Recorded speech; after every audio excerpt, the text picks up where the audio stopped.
Bonjour à tous et à toutes, j'espère que vous allez bien. Je suis content de vous retrouver. Aujourd'hui, on va parler d'exercices thérapeutiques. Je vais vous donner des conseils et souvenez-vous que les conseils et les exercices aussi que je vous montre sur ma chaîne ne remplacent pas les conseils et les exercices donnés par un professionnel de la santé. Il peut y avoir des contre-indications, il faut les suivre. Vous devez aussi adapter les exercices à vos capacités, à votre condition si vous avez par exemple un problème musculo-squelettique. Vous allez trouver plusieurs des exercices que je vous propose aujourd'hui dans mon livre Plus jamais malade et aussi dans mon livre sur le vieillissement pour contrer les effets du vieillissement et aussi mon livre pour soulager les douleurs au dos et au cou. Combien de mouvements doit-on faire par série d'exercices?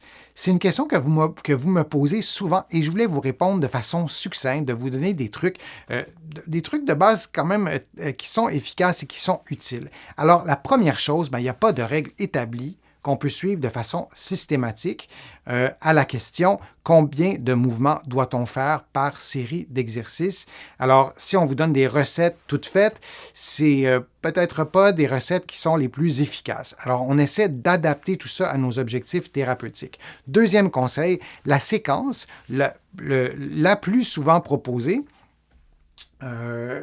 laissez-moi juste corriger ça tout de suite, ça sera plus simple comme ça. Donc, la séquence la plus souvent proposée, c'est 3 séries de 10 mouvements.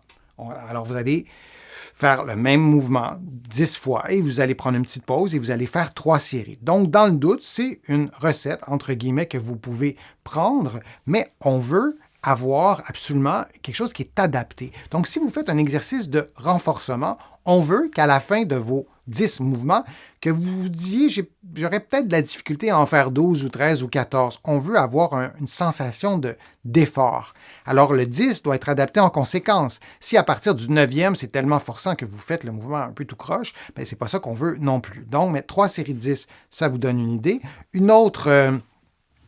Un autre conseil que je peux donner, si l'objectif est le renforcement musculaire, le nombre de répétitions doit être adapté pour obtenir une sensation d'effort, comme je vous le disais, et on veut être à l'écoute de cette sensation d'effort, et parfois ça nous prend quelques séances d'exercices thérapeutiques pour déterminer les bons paramètres, et parfois on doit augmenter aussi le poids ou le niveau de difficulté pour pouvoir retrouver cette sensation d'effort musculaire.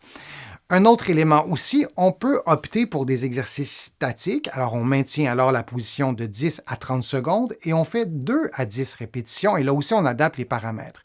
Alors, on ne souhaite pas nécessairement se limiter à des mouvements, mais on peut tenir une position pendant plusieurs secondes et répéter, comme je viens de vous l'expliquer. Et dernier conseil, en principe, plus on souhaite stimuler la force, plus on réduit le nombre de répétitions et on fait l'inverse lorsqu'on souhaite développer l'endurance. Alors, si on part du 10 que je vous ai donné, si on veut stimuler davantage la force, on pourrait descendre à 7, 8 ou 9 répétitions et plus on réduit le chiffre, par exemple, plus on augmente notre risque de blessure parce que quand on dit 7 répétitions ou 8 répétitions, donc 8 mouvements, c'est qu'on veut avoir un niveau de difficulté ou un poids suffisamment élevé pour ne pas être capable de se rendre à 9 ou à 10, par exemple. Alors, si le poids est très, très, très, très élevé, peut-être qu'on aura un risque de blessure augmenté. Il faut négocier tout ça. Et si on veut travailler plus l'endurance, on pourra peut-être aller davantage vers des 15, 16, 17, un peu plus même, mouvements pour encore une fois, stimuler l'endurance. Alors, à la question « Combien de mouvements doit-on faire